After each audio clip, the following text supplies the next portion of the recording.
Hello Gemini, Sun, Moon, Rising, and Venus signs. Kamusta kayo? Sana po'y nasa mabuti kayong kalagayan.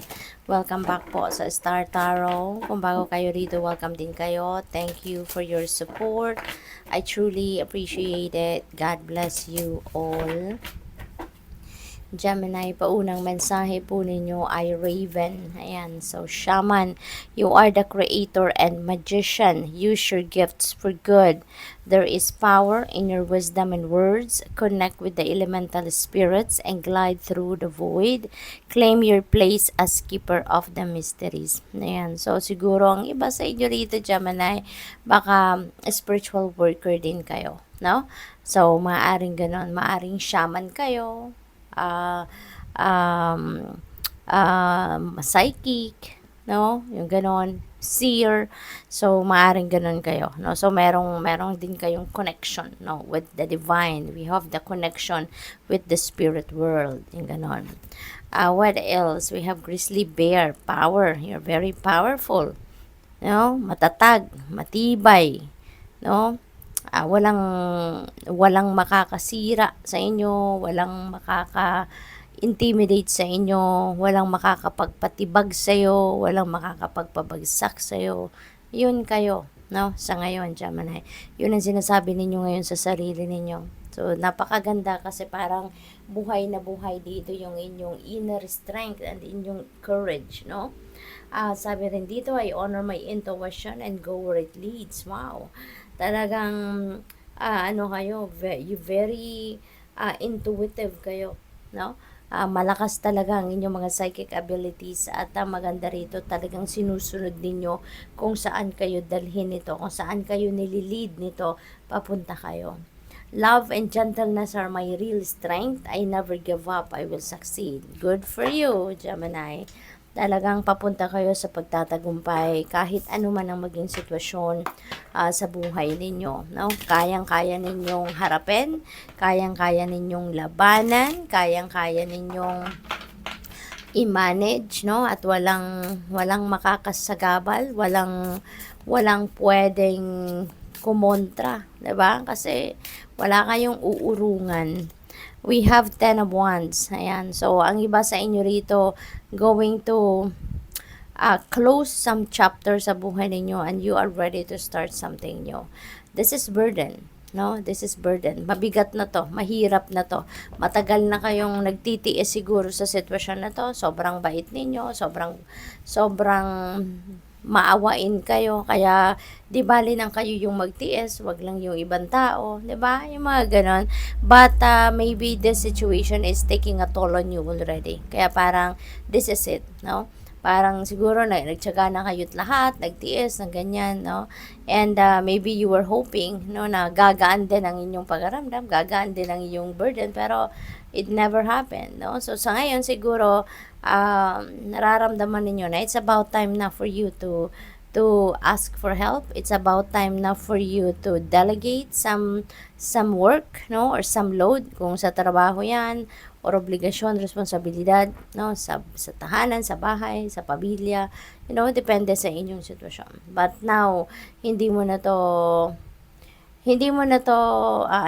titiisin, no? Kasi maybe nako-compromise na dito yung inyong kalusugan, kaya siguro maglalakas ng loob na kayo ngayon na humingi na ng tulong, 'di ba? Magsasabi na kayo ng totoong nararamdaman at totoong nangyayari sa inyo, kaya maybe you are going to ask for help. Emperor, ayan. So, maybe you are really going to talk to your manager, di ba? Kung kayo'y nagtatrabaho, kung kayo'y may employer.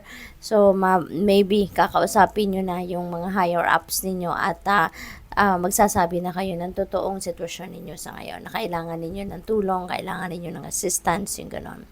And things are going to be back in order. No? Magiging maayos na din ang lahat dito. Ma-organize mo na ang mga bagay-bagay sa buhay ninyo. Kasi pwede rin, no, na meron kayong mga nanineglect na ibang area ng buhay ninyo dahil nagtitiis lang kayo na ganito. 'Di ba? Pagod na kayo, exhausted na kayo pagdating sa bahay. Maybe you don't even have time to eat, 'di ba? Maybe you don't even have time para makapag-relax ka man lang muna, 'di ba? So siguro Pagdating tulog, that's it, no? The following day, trabaho na naman. Pag-uwi, tulog, no? Baka gano'n na lang, no? Kaya ngayon, maybe, with the Emperor energy, baka maayos to. Diba? Baka maayos na to at magkakaroon na din kayo ng life after work. Diba? Pwede rin, ang iba sa inyo rito, is going to focus on your own finances. Baka sa ngayon, ma-realize din ninyo na kailangan nyo din mag-ipon, na kailangan din ninyong mag-save ng kahit konti para sa sarili ninyo. No? So, pwedeng ganun ang ganap dyan. We have Queen of Pentacles. Ayan. So, dito naman sa Queen of Pentacles, this is this is a this is very good, no, in terms of kaperahan, no. So pagdating sa inyong money, career, and finances, this is really beautiful kasi there are going to be offers dito ng pagkakaperahan. Pwedeng meron ditong lucrative offer for a new job, for a new career path, 'di ba? Na dapat na pwede ninyong tahakin, or business, no? Venture, mga ganon.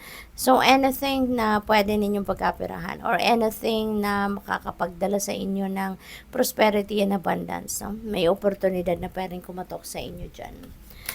We have 3 of Pentacles. Ayan. So someone is definitely going to help you. You know, so feeling ko related ito dito kahit 10 of Wands, na talagang merong tutulong sa'yo. Merong ibibigay sa'yo na assistant, merong maaring babawasan ang workload ninyo kung sa trabaho yan, so pwedeng gano'n. And even sa family, no? So siguro kung sa pamilya din, baka meron din na mapagdedelegatean kayo ng iba ninyong trabaho or assignment sa bahay or ginagawa sa bahay, 'di ba? So pwedeng gano'n. Kaya makakahinga na din kayo ng maluwag kahit papaano, 'di ba? Ace of Wands, ayan, opportunities talaga, no, coming your way, and definitely you're going to start something new. Meron kayong sisimulang bagong trabaho, meron kayong sisimulang bagong sitwasyon, bagong ganap, no? Dito Gemini. And this could be new career, this could be new trabaho, no, na will be linked, no, sa inyong mga creative prowess, sa inyong mga talents, no.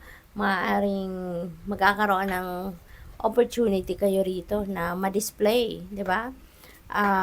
Put to use, kumbaga, no?